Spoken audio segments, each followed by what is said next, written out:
Mesdames, Messieurs, bonsoir et bienvenue à tous à la une de ce journal Crise anglophone, 6 mois après l'interpellation au Nigeria. Ayuk Tabe et compagnie entrent enfin en contact avec leurs avocats, s'acheminent vers l'ouverture d'un feuilleton judiciaire, de tentative de conciliation, élément à suivre au cœur de ce journal. Et à Douala, le quartier Lorbesso, sous la menace d'un ravin géant.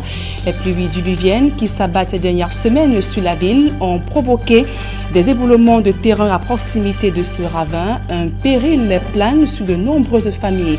Et en ouverture de ce journal, nous parlerons de ce grave accident de la circulation qui a coûté la vie à cette personne sur l'axe Kambé-Bamenda dans la région du nord-ouest Cameroun. Voilà pour le sommaire.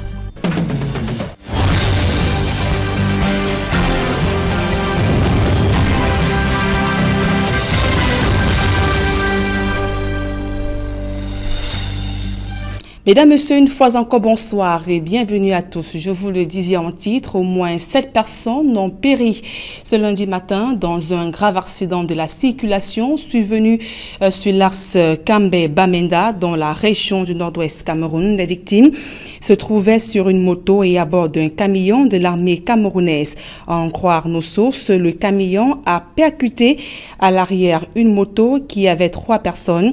Les 3 personnes sont d'ailleurs décédées sur le coup, ainsi que quelques hommes en tenue. Et sur place à Douala, les populations du quartier Lorbesso ont perdu le sommeil depuis des semaines. Un ravin de plus de 15 mètres ravage tout sur son passage et met en péril la vie de ses habitants. La boue entraînée par les eaux a enseveli plusieurs maisons d'habitation. Ainsi, la gravité de la situation a contraint la communauté urbaine à descendre sur le terrain ce lundi. Georges Mitterrand, Xavier Foka. Les populations du quartier Lorbesso, Miket à Douala ont perdu le sommeil. Ce ravin de plus de 15 mètres de profondeur gagne du terrain chaque jour, emportant à son passage d'importantes surfaces de plantation et mettant la vie des riverains en danger. La boue, entraînée par les eaux de ruissellement, a englouti plusieurs maisons. Après des efforts vains, la population a été débordée par la fureur du déferlement de la boue et contraint pour la plupart au déménagement. Moi, en tant qu'habitant d'ici là, j'ai presque abandonné ma maison, je ne suis plus dedans et je ne suis pas la seule. Nous avons combattu à notre niveau, mais ça n'a pas marché. Tous les jours, on a essayé de charger les sacs, canaliser l'eau à notre niveau, ça n'a pas marché. Jusqu'aujourd'hui là, nous souffrons. Au jour d'aujourd'hui là, chacun, on ne peut qu'abandonner ses maisons et partir. On ne peut plus rien faire parce qu'il n'y a rien à faire. Parce que quand cette eau-là commence à venir, c'est un torrent. Si ça te trouve dedans, ça t'enterre une fois avec la maison. Le calvaire de ces populations serait causé par une canalisation faite en amont. Depuis presque 3 ans, on n'avait pas ce problème ici au quartier. Mais depuis que les Chinois ont canalisé l'eau, comme vous voyez là, tu vois comment le bas peuple souffre. Il y a beaucoup les enfants qui ont déménagé, ils ont abandonné leur maison. Moi, je ne sais pas comment on peut gérer, je ne sais pas comment on peut faire la situation, parce que peut-être ça peut changer. Le collectif des habitants du quartier Lorbesso a saisi plusieurs fois la communauté urbaine de Douala, bien avant que la situation n'atteigne ce seuil plus qu'inquiétant. C'est depuis le mois de mars que nous avons commencé à voir le danger venir et nous avons interpellé la communauté urbaine quand le ravin était environ à 30 mètres de chez nous. Ils ne sont pas venus et nous avons déjà adressé trois correspondances à la communauté urbaine par rapport à cela. Ils ont régulièrement envoyé des gens qui sont venus filmer et puis par la suite rien. Il a fallu que la situation s'aggrave avec les pluies qui sont de retour à Douala pour que la communauté urbaine envoie ses camions ce lundi avec des moellons comme début de solution. Et du côté de Ndobo, les populations également ont perdu le sommeil de ce côté. Elles sont confrontées au quotidien à de graves inondations à la moindre averse.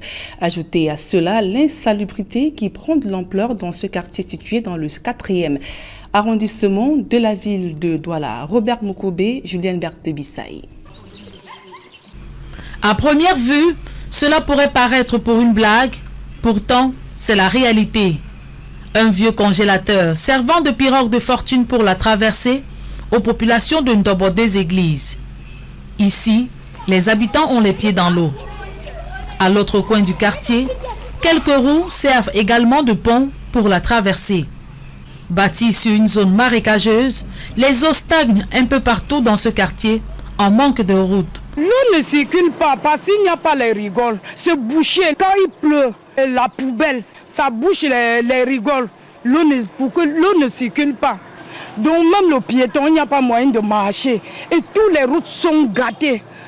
Nous, on supplie seulement le gouvernement de nous arranger la route et sortir les rigoles. Parce que ça nous donne les maladies, les enfants tombent, même les grandes personnes en désordre, les moustiques entrent. On n'arrive même pas à manger les moustiques. Dans cette localité pratiquement abandonnée, les populations s'interrogent sur le rôle de la municipalité. Vraiment, on se demande si le maire de Douala 4e, il connaît même s'il y a un quartier qu'on appelle Ndobo des Églises. Parce que nous, on le voit seulement pendant les élections. Quand il y a les élections, c'est le moment là qu'ils viennent nous dire, bon, il faut même voter, parce qu'ils vont nous donner un peu le riz avec le pain. On va manger, on va aller les voter. Dès qu'on le vote, ça fait plus de 5 ans. Il n'est jamais passé ici. Bon, voilà encore, dans bientôt, les élections vont encore venir. Il y aura encore des élections municipales. Il va toujours revenir pour dire qu'il faut qu'on le vote. Dès qu'on le vote, il disparaît. On ne le voit plus. Regardez vous-même la route. Regardez les rigoles. Il n'y a même pas de rigoles. Il y a les saletés partout. Je ne parle même pas le délégué du gouvernement. Ou le délégué du gouvernement sait qu'il y a même un quartier ici, qu'on appelle Ndobo 2 Églises. Là où il y a l'abattoir, tout jusqu'à Bonandale. Nous, on ne sait même pas si c'est que les gens vivent même de ce côté. Il n'y a pas de route. Les rigoles sont bouchées, la saleté partout. On vit comme ça dans l'eau. À l'approche des élections, pas si étonnant de voir les hommes politiques sur le terrain. Les départements d'Umbam, Enubu, Mbam et Kim, coupés en deux depuis 2 ans, le bac qui facilite la traversée sur le fleuve Guérima est défectueux. Les activités économiques tournent au ralenti, aggravées aux mauvaises conditions de vie des populations qui souffrent notamment des infrastructures de base. C'est un grand reportage que signent Charlie Melingui et Marcelin Gansop. C'est au bord du fleuve Guérima, à cheval entre les départements du Bam et Enubu et Bam et Kim, que commence notre périple. Impossible pour nous, ainsi que les autres usagers, d'aller d'un bout à l'autre du fleuve. Et pour cause, le bac est inopérationnel. Rattrapé par le poids de l'âge et du fait des multiples sollicitations, il s'est noyé et reste otage des eaux depuis plus d'1 an, mettant les populations des 2 rives en difficulté, sans compter que les activités économiques tournent au ralenti. S'il n'y avait pas les choses des blancs, là, nous on ne devait pas vraiment au moins, nous on ne devait pas au moins exister. Bon, les mamans s'y n'avaient jamais traversé. La seule issue désormais est d'emprunter les pirogues et autres chaloupes. Mais cela nécessite un coût que les usagers ne sont pas toujours prêts à payer. Les prix d'ici là actuellement dans la pirogue, c'est 300 francs. 2 personnes, ça fait 600. Bon, si vous prenez le chauffeur et la moto, c'est 1000 francs. 602 sur moto. Le chauffeur seul, c'est 700 francs. La moto, c'est comme ça. Actuellement, quand c'est un dépôt vraiment un peu pressé, que vous êtes pressé, c'est 2000 francs la traversée quand vous êtes pressé. Il y a des cas qu'on évacue cela même pour rien quand quelqu'un est malade. On évacue, on part, on laisse de l'autre côté par rapport à que on doit céder. Donc ici le chargement c'est par ordre. On charge par ordre. Le travail commence aux environs de 7h à 18h30, on arrête la traversée. Après une bonne dose de patience et une fois que l'on parvient à rallier l'autobus du fleuve en direction de l'arrondissement de Ngoro dans le département du Bam et Kim, commence un autre calvaire lié notamment au très mauvais état des routes. Au village Nyamongo, le tout premier que nous foulons, les populations souffrent le martyre. Un centre de santé développé comme le mien n'a pas un infirmier parce que la fille dont vous avez trouvé là, c'est les populations, c'est le village qui supporte ses besoins. Et je remercie encore son courage et sa disponibilité à ce que ce centre de santé ne soit fermé. Comment faites-vous pour maintenant trouver de l'eau à boire? Nous rentrons dans les petits ruisseaux en brousse, à 1 km, 500, parfois 500 mètres. Quand il n'y a pas l'eau, c'est qu'il n'y a pas la vie. Bon, quand la population ne peut pas vivre, c'est que le chef d'État lui-même ne peut pas aussi vivre. Ça veut dire que nous voulons qu'il vienne à notre aide. Au village Mbengue, la situation n'est guère reluisante non plus. Le difficile accès aux services sociaux de base se pose avec acuité. Premièrement, nous n'avons pas de route. Et nous sommes des agriculteurs. Nous travaillons. énormément, avec beaucoup de force. Nous nous épuisons beaucoup. Pour écouler nos produits, ce n'est pas facile. Vous voyez, à partir du fleuve Guérima, on n'a pas de pont, on n'a rien qui puisse nous favoriser, qui puisse nous aider à bien écouler nos produits. Dans le domaine de la santé aussi, ce n'est pas facile. Il faut partir d'ici, faire 22 km jusqu'à Bafia pour amener les malades à l'hôpital, ce qui n'est pas déjà bien. Sur cette ligne, Nyamongo, Mbengue, Massassa, jusqu'à Vondou, la rivière Ngoro, rivière qui portait l'arrondissement, le nom de l'arrondissement. Donc il y a un pont là qui nous gêne encore. On peut passer pour les produits de base que nous cultivons ici, le cacao, les vivres, tout ça. Nous n'avons pas les moyens de les évacuer. La suite de notre périple nous conduit au village Gorongima, où les efforts constants des populations se heurtent à un mur de difficultés. Donc, comme ça là pour manger et pour envoyer nos enfants à l'école avec nos compagnons. Il n'y a pas la route, nous souffrons comme ça parce que nous n'avons pas la route et le pont. C'est pour ça que nous souffrons comme ça en Gorongima. Partant de Mbengue pour Gorongima, Massassa, nous avons un pont de singe qui relie les deux villages. Et pour y accéder, c'est que les motos. Et ça, la difficulté. Je sais, c'est nous penser à nous, à faire notre pont et notre route pour que nous écoulons rapidement nos produits. Je suis enseignante ici depuis 3 ans. Pourquoi me paye, ce n'est pas si facile. Ce sont des parents d'élèves. J'ai des aérés de mois de salaire. Oui. Et pour survivre, je suis obligée de faire même dans les champs, comme je suis en train de tremper le maillot comme à cette heure. Et comme si cela ne suffisait pas de cravacher dur pour assurer la pitance quotidienne, les populations doivent en plus faire face à la montée inquiétante des fléaux sociaux, à l'instar de la consommation des drogues et autres stupéfiants. Parce que beaucoup de jeunes d'ici ont été noyés dans les drogues. Ils fument le banga, ils boivent le tramol, tout. J'ai combattu, je combats jusqu'à présent. Il y a des points d'eau qui ne sont pas là. Je suis assoiffé et je bois une eau impossible. Il y a les aînés qui nous manquent le respect. Ils disent que nous sommes les petits, on ne peut pas. Quand nous on travaille beaucoup par rapport à eux, nous on ne bénéficie pas beaucoup. On n'achète pas même bien le couscous bien. On fait le filet à 5 000. 100 kilos, 5 000. Nous on va prendre quoi? On va manger comment? On va nourrir les enfants comment? On va pousser les enfants avec quoi? Autant le dire, la vie a un goût plutôt amer dans la quasi-totalité des villages de l'arrondissement de Ngoro, dans le département du Mbam-Ekim. Les populations dépitées ne savent à quel sein se vouer, abandonnées qu'elles sont à leur triste sort par les élites et les pouvoirs publics. Ne leur parlez pas de bout du tunnel ou d'émergence. Elles n'y rêvent même pas. Dans le reste de l'actualité, gardé au secret pendant 6 mois, Ayuk Tabé et compagnie ont pu arrêter au Nigeria, interpellés au Nigeria, puis extradés au Cameroun en début d'année 2018, ont pu enfin rencontrer les avocats en facilitant dans cette rencontre. Le gouvernement veut ainsi tordre le cou à la rumeur qui a longtemps laissé croire que Ayuk Tabé et compagnie avaient été assassinés au lendemain de leur interpellation. Nana Paul Sabin pour plus de précision. Le 5 janvier 2018, Sissekou Ayuk Tabé, président de l'État fantôme d'Ambazonie, et des membres de son cabinet sont réunis en nocturne dans un hôtel à Abuja, au Nigeria.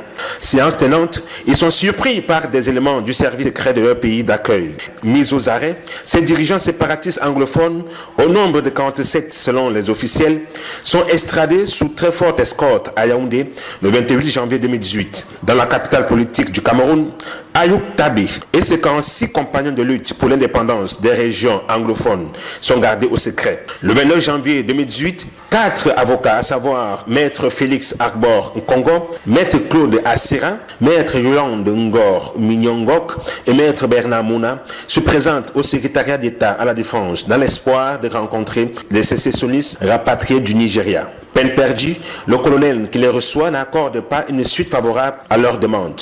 En outre, l'officier supérieur de gendarmerie ne confirme pas la présence des séparatistes dans les cellules du CED.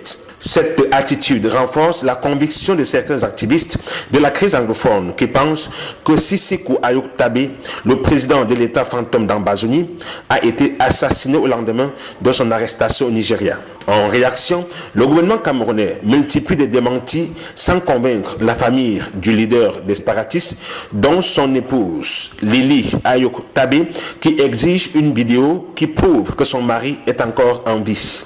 Après 6 mois de confusion, le gouvernement camerounais a finalement décidé de lâcher du lest. En effet, depuis vendredi, selon les indiscrétions, Ayok Tabé, Wilfried Tassan et les autres activistes arrêtés au Nigeria et incarcérés à Yaoundé ont eu la possibilité de rencontrer pour la première fois leurs avocats. Le régime de Yaoundé apporte ainsi la preuve que les séparatistes sont bel et bien en vie. Et nous prolongeons le débat sur cette affaire Ayok Tabé. En deuxième partie de ce journal avec Maître Célestin Kengoum, avocat au barreau du Cameroun. Et toujours dans ce chapitre consacré à la crise anglophone, la condamnation des massacres des populations et forces de défense se poursuit. L'église adventiste vient de se lancer dans le bal des condamnations des attaques perpétrées par des séparatistes dans les régions du nord-ouest et du sud-ouest Cameroun. Il faut préciser que l'arrivée massive des populations du nord-ouest dans la région de l'ouest Cameroun a donc suscité la sortie de cette confession religieuse. Talastiana et Jean-Paul Jouniat. Sur les pas de la foi catholique, la foi protestante et la foi musulmane, l'Église adventiste du Cameroun condamne les massacres dans les régions du sud-ouest et du nord-ouest. Pour elle, la voie du dialogue entre les sécessionnistes et le régime de Yaoundé est la seule issue de sortie d'une crise qui perdure depuis 2 ans. De nos jours, la seule personne qui peut aider, c'est que Dieu intervienne. Et nous demandons à Dieu quotidiennement de toucher les cœurs des uns et des autres afin qu'ils puissent revenir à un consensus, qu'ils puissent venir à une entente afin que nous puissions voir notre pays retrouver cette paix qui caractérise même son identité. Depuis le déclenchement de cette crise, l'Église adventiste à l'Ouest Cameroun continue d'accueillir des centaines de déplacés venant des régions anglophones, tout comme des déplacés de l'extrême nord, fuyant la guerre entre Boko Haram et l'armée camerounaise. À l'Église adventiste, seule la puissance de feu de Dieu mettra hors d'état de nuire les ennemis du Cameroun. Nous sommes convaincus que l'ennemi s'agite, mais en fin de compte, la victoire reviendra à Dieu et il y aura la stabilité dans ce pays. Par ces moments où des velléités tribalistes se manifestent pour ébranler la cohésion sociale, les bergers du peuple de Dieu prônent dans leurs homélies la culture du vivre ensemble entre les fils et filles d'une même nation, le Cameroun. Le vivre ensemble existe à l'Église adventiste et nous en faisons même la promotion déjà au sein de l'Église, mais ensuite au sein de notre communauté.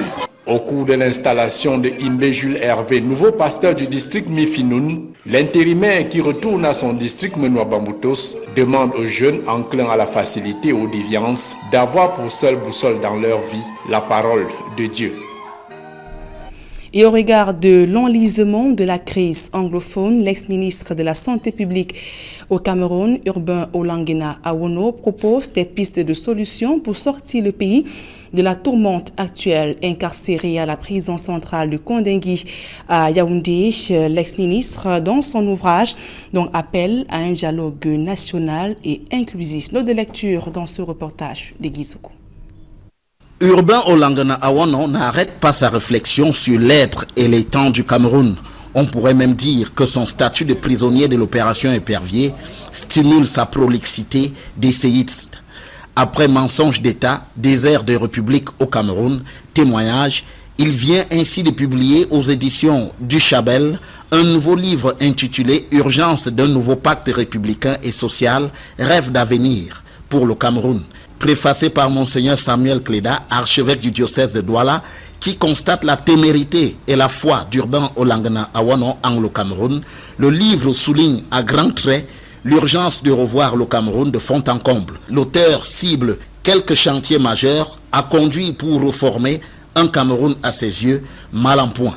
La politique, l'autonomie des territoires dont la crise anglophone, la justice, la démocratie, les entreprises publiques et établissements publics et l'égalité des chances pour tous. Dans toutes ces problématiques, Urbain Olangena Awono fait le constat de la déconfiture qui met à mal la société camerounaise dans son ensemble. Quelques morceaux choisis. À propos du champ politique, il écrit qu'au Cameroun, la promesse de démocratie des années 90 a viré finalement en une démocrature que structure des institutions démocratiques Potamkin ou d'affichage. Au fil du temps, des tendances autoritaires faisant largement fi de l'état de droit se sont renforcées autour du chef de l'État, faisant du présidentialisme camerounais une quasi-monarchie autocratique. Quant à l'autonomie des régions, l'auteur fait le constat d'un centralisme à outrance dont la crise anglophone est l'un des avatars. Pour lui, la réponse à ce conflit n'est pas à trouver dans le fédéralisme qui lui paraît être non seulement un recul au regard de la Constitution de 1996, mais aussi un sujet de discorde tant l'on ne parvient pas à s'accorder sur l'idée d'un fédéralisme à 2 États ou à 10 États. De son point de vue, la décentralisation doit être réalisée et dans les mairies et dans la région, ce qui fait cruellement défaut actuellement. C'est aussi sur le ton d'un aggiornamento qu'Urbain Olangana situe la question du fonctionnement de la justice qu'il qualifie d'enlisée dans l'arbitraire. S'agissant des sociétés parapubliques et établissements publics, à ses yeux, ils sont gangrénés par l'opacité, d'où leurs résultats mitigés. À son sens, mieux adresser ces questions de l'existence du Cameroun consiste à mettre sur pied un système politique véritablement démocratique pour un bond en avant du pays. Si Urbain Olangana ne dresse pas le portrait robot de qui devra conduire ces réformes à la tête du Cameroun, on semble percevoir, même implicitement, que Paul Biya n'est pas le candidat idéal pour l'auteur. Et on parle de toute autre chose à présent. Restaurer le climat social l'a remis à rude épreuve par les grèves à répétition, rationaliser les dépenses à travers une saine gestion des ressources. Telle est la feuille de route du docteur Alexandre Manga, le nouveau directeur général du Centre des handicapés, a été installé ce jour dans ses fonctions à Yaoundé par le ministre des Affaires sociales, Pauline Irène Guéné, Emmanuel Diop et Marcelin Gansop. Depuis le début de l'année en cours, au moins 2 mouvements d'humeur ont paralysé le fonctionnement du Centre national de réhabilitation des personnes handicapées, obligeant régulièrement le sous-préfet de Yaoundé 6 à jouer les sapeurs-pompiers en faisant valoir la force du dialogue. C'est dire combien le climat social a été mis à rude épreuve ces dernières années. Nous attendons l'amélioration du climat social. Nous pensons que la nouveauté d'esprit, la jeunesse du nouveau directeur général est un facteur facilitateur, nous le pensons, parce que l'ancien a mis assez de temps, n'est-ce pas, de 2003 à 2018, ça fait beaucoup. Il était nécessaire de procéder à ce changement. Il est fait. Maintenant, on espère que le climat social va se libérer pour la promotion de cette structure sociale. C'est dans ce contexte fait de défis et d'attentes que le docteur Alexandre Manga a pris fonction à la tête du Centre national de réhabilitation des personnes handicapées, cardinal Paul-Émile Léger. Ce médecin rompu a du pain sur la planche. Pour y avoir officié en qualité de directeur général adjoint depuis 2010, vous connaissez certainement la maison et les défis qui vous interpellent aujourd'hui. La mise à niveau du plateau technique du CNRPH à travers l'exécution performante du contrat plan État-CNRPH en cours. L'apaisement du climat social au sein du CNRPH afin de concentrer les énergies et mettre à contribution tous les maillons de la chaîne pour l'atteinte des objectifs de performance assignés au centre. L'exploitation judicieuse des potentialités actuelles du CNRPH, notamment par le renforcement des unités constitutives du cœur du métier, afin de booster sa capacité de génération des recettes propres additionnelles. L'amélioration du management organisationnel par le biais de la rationalisation des mécanismes de gestion et des procédures budgétaires. Des défis qui ne font pas peur à cet originaire du BAM et Inubu, lui qui connaît très bien la maison. Aussi a-t-il déjà une idée de ce par quoi il va commencer? La première tâche, c'est l'apaisement du climat social. Le deuxième axe sur lequel on va placer notre action, c'est la rationalisation de la gestion et la modernisation de la gestion. La gestion des ressources financières mises à disposition par l'État et la gestion des ressources humaines. Continuer l'œuvre de modernisation de plateau technique que nous avons commencé depuis 8 ans. Dans cet esprit, nous comptons nous appuyer sur les œuvres sociales privées également, qui œuvrent dans le même domaine que nous. C'est un médecin chirurgien orthopédiste et traumatologue urgentiste formé à l'Université catholique de Louvain en Belgique. Cet enseignant des facultés de médecine et expert en finances publiques, option gestion budgétaire, était jusqu'à sa promotion le 18 juin dernier directeur général adjoint du même centre. Il remplace Grace Fomolou qui y a séjourné pendant une quinzaine d'années. Dans un instant, la deuxième partie de ce journal.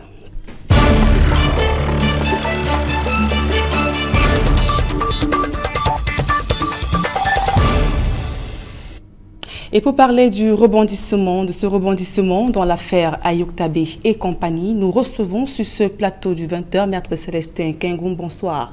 Bonsoir, madame. Vous êtes avocat au barreau du Cameroun. Alors, Ayouk Tabé ici arrêté le 5 janvier 2018 au Nigeria, puis extradé sous forte escorte au Cameroun, gardé au secret pendant 6 mois. Est-ce qu'on peut bien, cela peut bien se comprendre sur le point de vue du droit?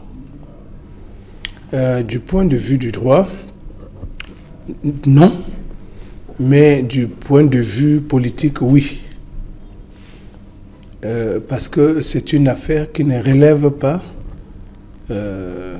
des juridictions de l'ordre judiciaire. En principe, il y a une coloration politique à cette affaire.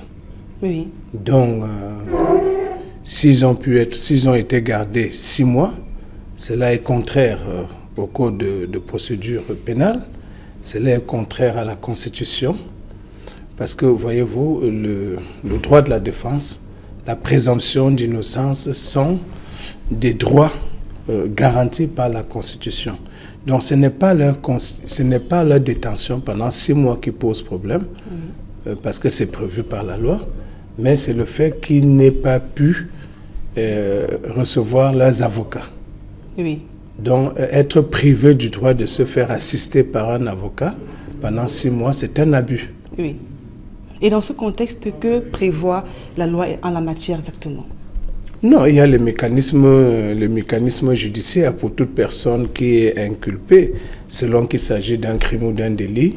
Les délais ne sont pas les mêmes. Oui. Dans le cadre des procédures liées à l'infraction de terrorisme, le code de procédure pénale le range dans la catégorie des crimes, dont l'instruction peut durer 6 mois, renouvelable une fois, renouvelable encore une fois, donc 18 mois.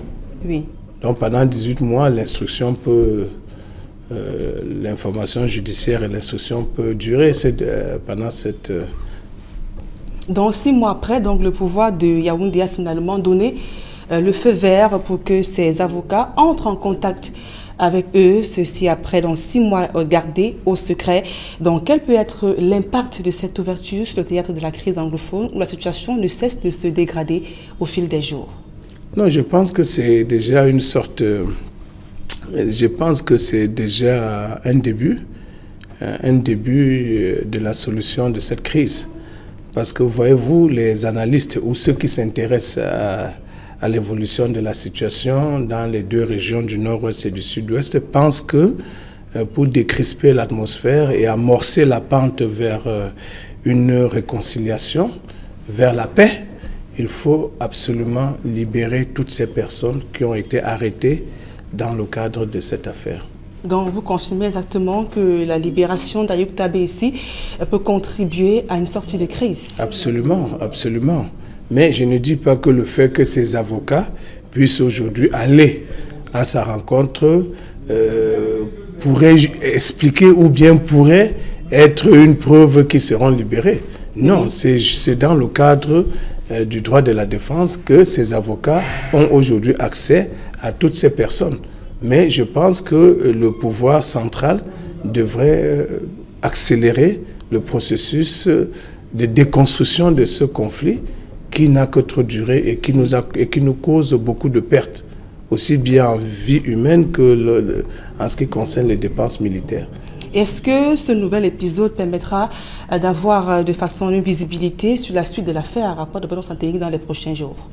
Oh, peut-être pas grand-chose. Les avocats de M. Ayouk Tabé vont le rencontrer. Ils vont discuter des conditions de leur détention qui, semble-t-il, sont assez bonnes par rapport à ce qui est réservé aux autres. Mais la Commission nationale des droits de l'homme avait estimé que c'était une détention arbitraire. Non, la notion de détention arbitraire n'a rien à voir avec les conditions de détention. Oui. La détention arbitraire veut dire que, du strict point de vue du droit, ces personnes ne devaient pas être là où elles sont. Mais les conditions de détention, il s'agit des aménagements infrastructurels, du confort dans lequel pourrait se trouver un détenu. Oui. Donc les conditions de détention, de ce qui m'a été rapporté, sont bonnes. Maintenant, quant à qualifier la détention en elle-même d'arbitraire, ça c'est un sujet sur lequel je ne voudrais pas m'aventurer, parce qu'il leur a été reproché un certain nombre de choses qui sont avérées. Bon. Mais seulement, ces questions relèvent beaucoup plus du politique que du judiciaire. Alors, je suis de ceux qui pensent que la solution à cette crise est essentiellement politique. Donc, le judiciaire ne fera que compliquer ce conflit que nous souhaitons s'éteindre rapidement afin que le pays revive. Parce que le Cameroun est à l'agonie, madame. Oui. Les conséquences de cette guerre civile, puisqu'il s'agit aujourd'hui d'une guerre civile, les conséquences sont désastreuses. Non pas seulement pour l'économie, mais même pour les familles. Parce que lorsque l'économie est perturbée, l'équilibre social est aussi affecté. Et je saisis cette occasion pour vous dire que je déplore beaucoup l'attitude de nos opérateurs économiques qui ne se sont pas manifestés, qui ne se prononcent pas ouvertement par rapport à cette crise. Ils sont un peu comme en embuscade, attendant que les choses se tassent pour relancer leurs économies, leurs affaires. Alors ce n'est pas sain. Qu'est-ce qu'ils devraient donc faire? Non, ce qu'ils devraient faire, c'est quoi? Ils devraient se mobiliser. Regardez, jusqu'aujourd'hui, ce sont les politiques et la société civile qui s'activent, qui essaient d'émettre des idées. Tous nos opérateurs, nos grands hommes d'affaires qui tirent le maximum de leurs revenus des affaires dans toutes ces régions du pays ne se manifestent pas, on ne les entend pas, on ne les voit pas. Alors ils ne sont ni chaud ni froid. Ils sont de quel côté? Est-ce qu'ils sont vraiment pour la paix? Est-ce qu'ils sont du côté de la paix? Est-ce que ce ne sont pas ces gens qui sont en train d'armer ce mouvement sécessionniste? Donc je pense que les opérateurs économiques devraient sortir de leur silence pour s'exprimer clairement et donner leurs opinions, leur point de vue au gouvernement, pour que le gouvernement en tienne compte. Nous sommes, madame, voyez-vous, nous sommes en juin, à quelques mois, à 11 ou 12 mois de la Coupe des Nations. Aujourd'hui, vous verrez qu'il y a un branle-bas dans les constructions, les hôtels, les restaurants, pour accueillir tous ceux qui viendront pour la CAN. Oui. Donc ça veut dire que si la CAN, la situation perdure, nous risquons de perdre la CAN.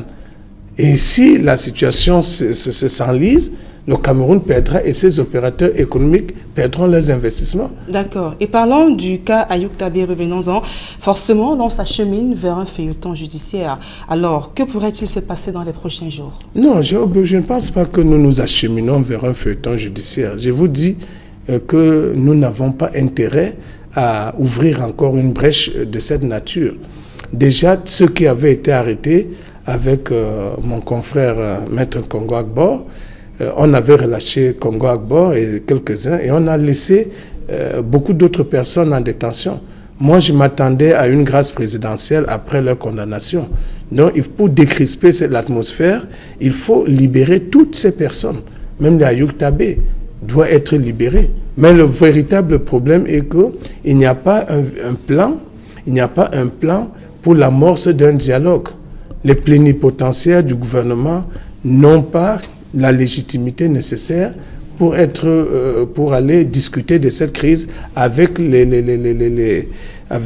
seigneurs de la guerre. Parce qu'aujourd'hui, il ne s'agit pas d'un groupe structuré, il s'agit des groupes hétéroclites, déstructurés, au-dessus desquels se trouvent des seigneurs de la guerre, c'est-à-dire un chef. Donc, il n'y a pas une coordination, une harmonie entre les mouvements qui se développent autour de Mouyouka et ceux qui sont en combat. Oui. Donc, il n'y a pas un fil qui les relie. Là, le seul fil, c'est qu'ils ont pour motivation de chasser les autorités publiques, ou en tout cas ce qui représente le symbole de l'État dans ces parties du Cameroun. Et ça, on aimerait bien également comprendre le timing. Pourquoi c'est à ce moment précis que le régime de Yaoundé consent à une ouverture? Madame, je ne suis ni membre du gouvernement, ni conseiller juridique d'une structure étatique. Donc je ne saurais répondre à une telle question. Ne serait-ce peut-être pas à cause des multiples pressions sur le plan national et même international? Oui, en ce qui concerne les pressions, elles sont là. Les pressions sont là, sur le plan international surtout. Et elles iront d'ailleurs crescendo. Donc il y a des pressions et je pense que le chef de l'État doit vraiment agir en tant que chef. Parce que tout l'interpelle aujourd'hui. Il doit prendre ses responsabilités pour trouver une issue. Parmi les issues que nous avons suggérées, la libération de toutes ces personnes, la refonte de son gouvernement, pour choisir des gens légitimes, des gens qui ont une compétence avérée et surtout qui sont de très bonne moralité. On les connaît. Moi, je m'étonne par exemple que dans une crise comme celle-là, on a des compatriotes qui, en plus d'être bilingues, mais ont une aura qui leur permet de discuter avec toutes ces personnes parce qu'elles sont proches du peuple. Je cite le cas de Ntoumfo, Maître Nicoalé. Maître Nicoalé, c'est quelqu'un qui est très très proche du peuple. Très proche du peuple. Donc c'est quelqu'un qui peut aller à la rencontre de ces personnes. Mais ils sont rares des hommes de cette trempe. Et pour comprendre peut-être aussi le timing, est-ce que le gouvernement n'a pas choisi de faire ceci en ce moment précis, surtout il est en train de monter un plan d'urgence pour les déplacer et refuser la crise anglophone, ce serait pour apaiser les tensions afin d'amener un bon nombre à adhérer au plan? Madame, il y a une expression, on dit il ne faut pas mettre la charrue avant les bœufs. Lorsqu'on a annoncé ce plan d'urgence humanitaire, cette phrase a pris tout son relief sous mes yeux. On ne peut pas parler de reconstruction sans avoir cessé le conflit. Je trouve ça totalement stupide. Et ça n'a vraiment pas de sens sur le plan géostratégique. Donc vous estimez que ce plan ne pourra pas porter, ce n'est pas une réponse suffisante? Je vous dis, ce n'est même pas une réponse. On ne peut pas mettre la charrue avant les bœufs. Vous ne pouvez pas vous mettre à aménager une chambre pour quelqu'un en santé alors qu'il est malade. Vous aménagez une chambre pour quelqu'un qui est hospitalisé alors qu'il est encore sous perfusion. C'est un pas vers le dialogue. Non, ça ne peut pas être un pas. Il faut d'abord s'intéresser à la guérison du patient avant d'envisager l'avenir pour lui. Donc on ne peut pas aller reconstruire des écoles ou reconstruire des maisons et appeler des populations qui sont dans les brousses à revenir alors que la guerre bat son plein. Merci. C'est une aberration. Merci, Maître Célestin Kengoum, avocat au barreau du Cameroun. Merci d'être venu ce soir. C'est moi qui vous remercie, madame. Mesdames et messieurs, c'est la fin de ce journal. Merci pour votre aimable attention et passez d'agréables moments en compagnie de nos programmes.